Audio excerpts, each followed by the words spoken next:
高有这个3分的有注意看，中国姑娘下手太狠了，击倒老外一次不过瘾，还要追着他暴揍一顿。此等场面下的即将登场的外国女将乱窜，就连台下的武僧一龙都吓得瞪大了眼睛。为何中国姑娘下手如此凶狠毒辣？那是因为这位老外从小就在中国生活，学会了很多中国传统武术和少林功夫，前后总共在中国斩获了35个冠军头衔。听说过农夫与蛇的故事吗？自从俄罗斯小妞学会了中国功夫之后，便瞧不起学习中国功夫的中国姑娘。刚刚在武林风荣获13战全胜的李明蕊决定首当其冲。年仅20岁的李明蕊十分聪明伶俐，聪慧过人。面对已经35岁的伊丽娜·马兹帕，李明蕊非但没有畏惧眼前这位嘲讽中国姑娘的外国人，并且还在赛前发誓，一定会让伊丽娜见识一下中国功夫的最终魅力。话就不多说了，来让我们欣赏一下李明蕊的精彩表现。请长按3秒点赞。比赛开始。李明蕊足足比伊丽娜小了15岁，在这15年当中，马兹帕获得了数不胜数的荣誉与冠军头衔。然而年仅20岁的李明蕊只有一个13战全胜的战绩，能在20岁的年龄获得如此傲人的战绩，这个搏击天赋也算是超乎常人。条件特别突出啊！他曾经在中国拿过35次的套路冠军了，是非常的强。但是李明蕊也不是白给的哦。对，原来这场比赛是特别拼哈。是。最近其实李明蕊的状态很好的，对，很好。是。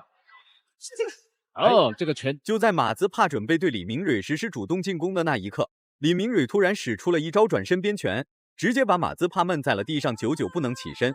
比赛才刚开始40秒左右，马兹帕就被年轻姑娘毒秒了一次。真的，这个从身体素质来看，其实李明蕊没有这个功夫女王来的强壮。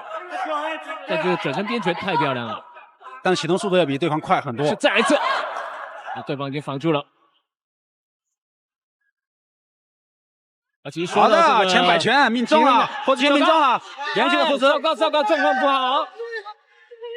好的，第二次被强毒。这一次毒秒给马兹帕带来了大麻烦，貌似连站都站不稳了。台下的中国观众也是十分兴奋，毕竟中国人打外国人的场面非常受观众的欢迎。PKO 掉了，这一次呢，竟然能够被李明蕊给2次强毒。是，李明蕊抓住机会，看看能不能第一回合结束比赛。是有可能。后肢拳命中了，没打出力量。那可见呢，后肢前摆破百，伊丽娜目前后肢拳太差了。这空有身体素质，但是呢，糟糕，但是拳法的空档比较大。李明蕊正在准备结束比赛，拿着拳头就开始往马兹帕的脑袋上砸。然而马兹帕还算有点实力，都被打成这个熊样了，依然能与李明蕊展开正面对抗，能躲就躲，能防就防，实在顶不住就用肉身硬抗。说什么也不能让李明蕊再击倒一次，一回合3次击倒。根据比赛规则，裁判不需要读秒，直接就可以判定李明蕊获得胜利。所以马兹帕也是拼了命的在坚持。爆发力怎么样？我觉得跟你说这爆发力，其实我以为他有力量，但是爆发力不是练套路的，应该爆发力很好，而且节奏也很好。有点晃，站不住了，机会，再一次，应该 TKO，只要再命中一拳即可结束比赛。是。好，对方用搂抱这种形式来拖时间。在场下的教练是我们的任凯琳。好，第一局时间不多了，是一定要拿下来。糟糕，还有10秒，不然的话就要拖到第2局了。是。好的，没有命中对方的下巴。这段期间成绩不是很好。其实第2回合开始了，李明蕊并没有因为第1回合的优势对马兹帕大打出手，在保全自身安全的情况下，会对马兹帕实施一些组合拳法进攻。连续的拳法进攻并没有将马兹帕打服，而且还激发了马兹帕内心的潜能。就算被打了2次毒秒，马兹帕依然能与李明蕊展开正面对抗。35个冠军头衔可不是闹着玩的，能在中国这么复杂的国家混下去，马兹帕多多少少也算是个人物。刚吓到。是。有时候我们一看到对方好壮，可能会吓一跳，就心里会有压力。对，而且是以小打大。这个李明蕊这个后肢拳，果然是这个河南省的拳击冠军啊，真的是名副其实的冠军。对，比赛拖到第2局，然后如果想以 KO 方式结束比赛的话，可能还要2次读秒。对，目前这个身为荷兰拳击冠军李明蕊已经开始在自由搏击擂台找到他自己的风格。是，很多人说李明蕊像一个男孩子，不管是从体格上来看，还是身高上来看，都像是一个男孩子。但李明蕊是为了搏击才把头发剪掉的，怎么能嘲笑一个为了梦想而拼搏的人呢？占据优势的李明蕊一点都不慌张，并且还很淡定的与马兹帕展开激烈的拼拳换脚。独霸是啊，比分应该是没有问题了，没有问题，完全没问题。现在就要抓住2次独霸，第一次扣2分，第2次扣1分，所以第一回合就是10比7。是，所以李明蕊其实不要转身再一次，然后不要着急，还可以找到对方这个拳法的空档。对。其实过去李明蕊的转身后摆拳命中率没有那么的高，但是今天开始就中了。哎，好的后摆拳又有前摆拳，对了，后摆拳，哇，这个拳法变。李明蕊再次拿到了比赛优势，开始加快移动步伐压制马兹帕，凌乱的拳脚进攻加上不规律的出拳出腿，打得马兹帕有点心慌，根本不知道下1秒李明蕊会实施什么样的进攻招式，不明白李明蕊葫芦里卖的什么药的马兹帕，并不敢轻举妄动实施任何进攻动作，唯一能做的就是往后拉扯。也有，他教练是1980年代的世界冠军了，身体素质真棒。是，打完被对方反击了一个，自己还要后退啊。是，这个我们的伊丽娜她也后肩命中了 ，MMA 其实打得也不错。前摆拳，后直挂前摆，是加后摆。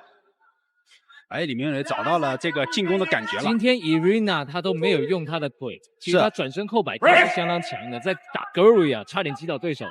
获得绝对优势的李明蕊没有像其他选手一样慌忙进攻，从而快速获得比赛胜利。天资聪慧的李明蕊脑瓜子非常灵活，在占据绝对优势的情况下，李明蕊照样不慌不忙与马兹帕展开正面对抗。好，最后了。那接下来要小心就是李明最后一回合了。哎，坐在我身旁的这个龚艳丽非常的激动，是非常的激动，在提示看看第3局能不能 KO 对。第3回合开始了，马兹帕能撑到第3回合，完全是因为李明蕊的小心行事。真要是李明蕊在第1回合实施斩首行动，恐怕马兹帕早就被担架抬下去了。到了第3回合的李明蕊依然很放松，在给马兹帕施加压力的前提下，李明蕊还会用精准的拳脚进攻，全方位压制住马兹帕，根本不给马兹帕任何喘息的机会。这个脚不要受伤啊，稍微滑了一下。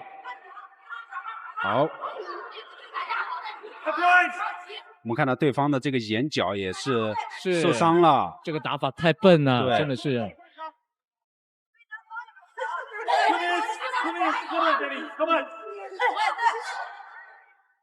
现在已经是李明蕊的时间了，是，对，现在蓝方选手只能游走，但是呢，他也没有。李明蕊的年龄虽然很小，但13战全胜的战绩又不是吹来的。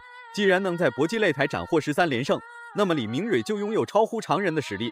然而马兹帕在第1回合所失去的点数优势，到现在还没有抢夺回来。照这样一直打下去，恐怕到猴年马月马兹帕也赢不了比赛。要注意一下，开始用腿法了哦。再来一次这时候动作都不对了，已经身体肌肉都已经。其实蓝方选手他有这个套路的这个技术，对，可以做一做这个。现在已经做不出来了，做不出来了，太累了，太累了。就是在使用他的力量方面呢，就是没有效率，是，那协调度也都不见了，甚至他不应该有那么差的一个协调性了。我以为他的协调性会很好，对，就太紧。时间还剩下最后1分钟，对于李明蕊来说，大比分优势和比赛节奏都在自己手中攥着，就算是时间到了也是胜利。李明蕊最大的遗憾就是没有 KO 马兹帕，然而对于马兹帕来说，只能用最短的时间将李明蕊 KO 掉，不然怎么打到最后都是输。应该是有自信，然后用力量去压制对方，结果都没使出来，去吃掉对方，对，就完全被李明蕊吃掉了。好，前摆转身那个角度也不对。看来李明蕊其实也累了，是想要在第4局 KO 对方获胜，可能也很困难。我们再可以观察一下这个蓝方选手他的后直其实把手臂伸出去而已。李明蕊的拳法质量下降了很多，但马兹帕还在拼命对李明蕊发起攻击，时时刻刻都想 KO 李明蕊。然而李明蕊也不是吃素的，岂会轻易让马兹帕得逞？对。但是呢，他这么强壮，也没有比较好的抗击打能力。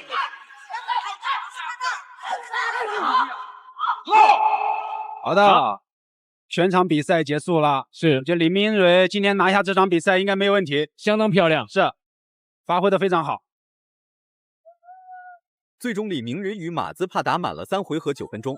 在比赛期间，李明蕊拿到了2次读秒，掌控了大比分优势和比赛节奏。然而马兹帕则是一点优势都没有，完全就是被李明蕊牵着鼻子走，根本无法实施正常的进攻和防守反击。没有直接 KO 马兹帕将会成为李明蕊最大的遗憾。我刚才也有跟龚艳丽讲了，其实这个伊琳娜的她的胜率不是那么的高，因为她的一个力量跟技巧都没有好好的发挥出来啊。那李明蕊最近的2战的进步非常，李明蕊获得了比赛胜利，成功延续了14战全胜的豪华战绩，并向外国人证明了中国功夫的厉害。中国功夫并不是提供给外国人来学习的，而是属于中国人自己练习的一项武术。李明蕊虽然是个女儿身，但心中却有男儿志向。如果满分是100分的话，你会给李明蕊打几分？视频到这就结束了，咱们下期不见不散。